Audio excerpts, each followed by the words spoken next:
Hey guys, welcome back to MRTX Tech. All things tech related. Like I've stated, this section will be over the P1S by Bambu Labs combo with the AMS multicolor box. Okay, so let's kind of go over a few of the main details related to this printer. I know there's tons of videos out there, guys. I get it. I love 3D printing and I love technology. Maybe I can provide some insight that hasn't been provided on other videos. We'll see. So the P1S is a 256 by 256 by 256 millimeter build volume. We'll discuss that later. 300C on the hot end, 100C on the temperature of the build plate. It is a Core XY motion system. You know, it's got all the sensors, the filament runout sensors.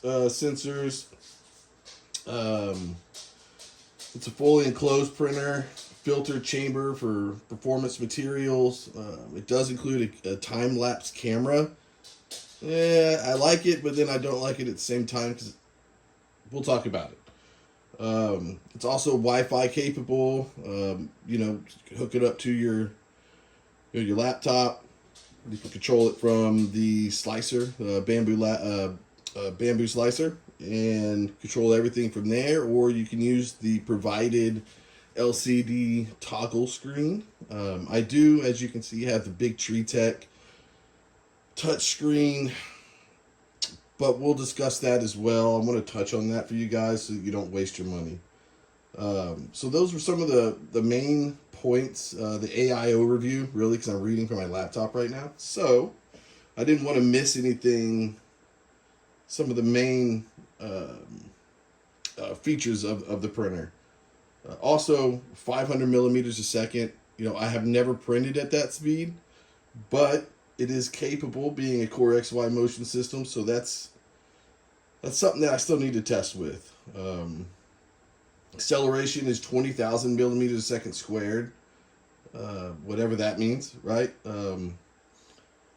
So let's get to the nitty gritty as far as my experience with this printer. So if you watched my previous video, because there's only one, this is the second video I've ever made. So I have a K2 Plus as well.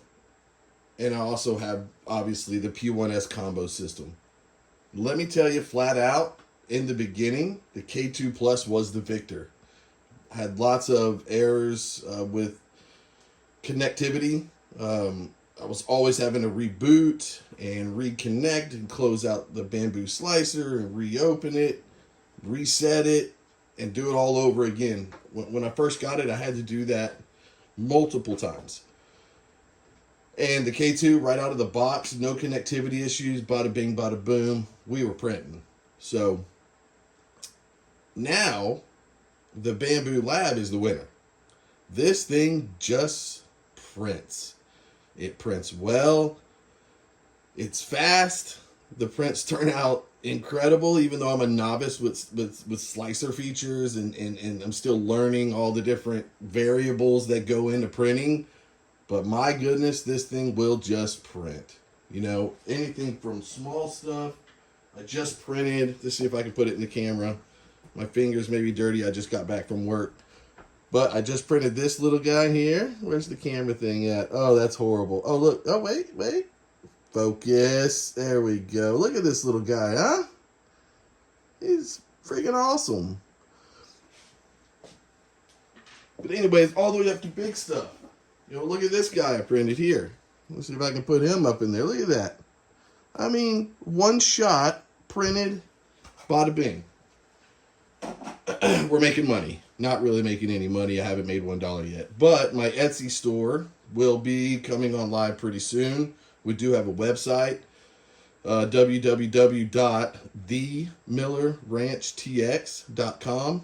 We're a family-owned business. All right, let's get back to review. No more plugs. All right, so like I said, this thing just prints. I'm going to take you off of the stand now, so just kind of bear with me. It might be a little wobbly. I'll do my best, okay? Maybe even I can cut it out of the video during editing. I'm not very good at editing either yet, but let's see. So this is the old girl. Truly reliable 3D printer. I've got the standard PEI build plate on there now, which, as you can see, I don't use any glue. All I did was wash it with soap and water from the very beginning, and I've had to do that maybe one more time. But it's very clean. I don't like to add glue. It looks sloppy. I like neat. As you can see, I do maintenance on this bad boy. I do grease up the rails there, the Acme rails. I can't remember what they're called, but the threaded rails. There's 3 of them, so make sure you're greasing those.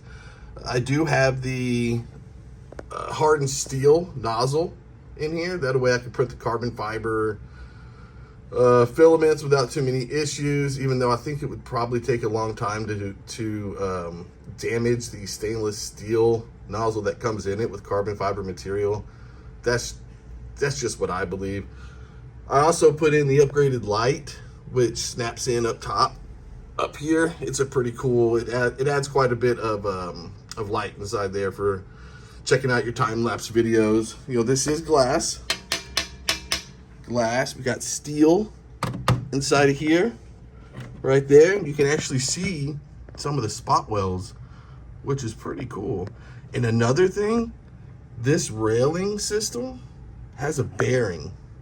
It's probably just a 608, standard bearing or something like that, but it is a sealed ball bearing, which the K2 Plus does not have. It literally just spins inside of a plastic, a little plastic piece. It's very wobbly, as these are very, very secure, which I think, is why we get such high printing speeds, along with the Core XY, obviously, right? I mean, that's a huge part of it. I saw a video, if you guys can check that tape out. You see that tape? That is a what's the stuff on your frying pan? Anyways, I don't know, I can't remember. But it's a high temp tape that I saw somebody else, apply to the inside of the poop chute to prevent sticking, prevent the filament as it discharges from sticking and getting bound up, and during long color change prints, which obviously you can see didn't work that well. So I might be taking that out of there because it kind of looks garbage, to be honest. It's hard to do, it's hard to put in there. It didn't go great. So also another upgrade that I did was I added the desiccant. Oops, sorry about that. Added the desiccant holders with the hydrometer, I believe is what it's called, for testing the moisture inside of the AMS. So that's about it for the upgrades. This thing here is really neat. It's made by Big Tree Tech, and it's all wireless. You literally plug it into a USB that's back up underneath here. It's actually where the I think it's a USB. Yeah, that's my cat. Sorry. But it doesn't work well. I'm not gonna lie. Every time I hook it up and get it synced in and Wi-Fi hooked up, I have some type of error that pops up, and it's like a 0009 and a bunch of other numbers, and it's just a connectivity issue, and so I just don't use it anymore. And ever since I disconnected that thing and I don't use it, I don't have any more issues with this machine. None. I'm telling you guys, I don't have any issues. It just prints, and it prints so well. It doesn't pull a lot of wattage. I mean, I do have a battery backup here. This old girl here, even on startup, it's only pulling maybe 200 watts, I believe. If I do turn it off and turn it back on, the most power consumption is during the heating element, as it heats up and gets to temp, and the bed as well. But man, it's really not pulling anything. So this is the worst dryer you could ever buy. Please do not buy this ComGrow piece of junk dryer. I mean, look at the screen. Look at that crap. I mean, that is just garbage. With technology, look at that. It's already dimming out in the top left. You can't see it, but on my end it is. Look at that. Even when you turn it on, it only goes up to 70C. So you can't get a whole lot of, you can't get very high temperatures, right? So it's just not great. It's not great. Sometimes it'll just, when you turn it on in the beginning, it'll just let out this horrible ring.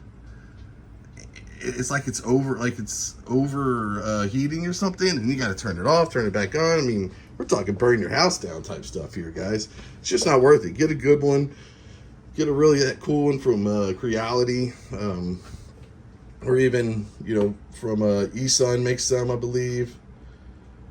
But yeah, so, but if you're thinking about a P1S, man, shoot your shot.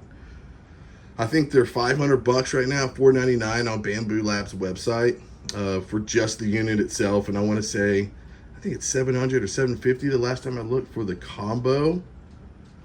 But if you're going to do some multicolor printing, it works well. Is it the fastest? No, it's not. It's not a tool head changer. It's not a, it's not the new U1, right? But we don't even know how the U1's going to work. It may be garbage. You know, the tool change may not work correctly. This may be the best way for color change. I know Prusa XL has tool head changes, but I hear a lot of issues about the Prusa. You know, I read a lot. I educate myself on any technology that I bring to the company, to our family business. From DTF printing to 3D printing, welding, fabricating, whatever technology I'm into, I thoroughly research.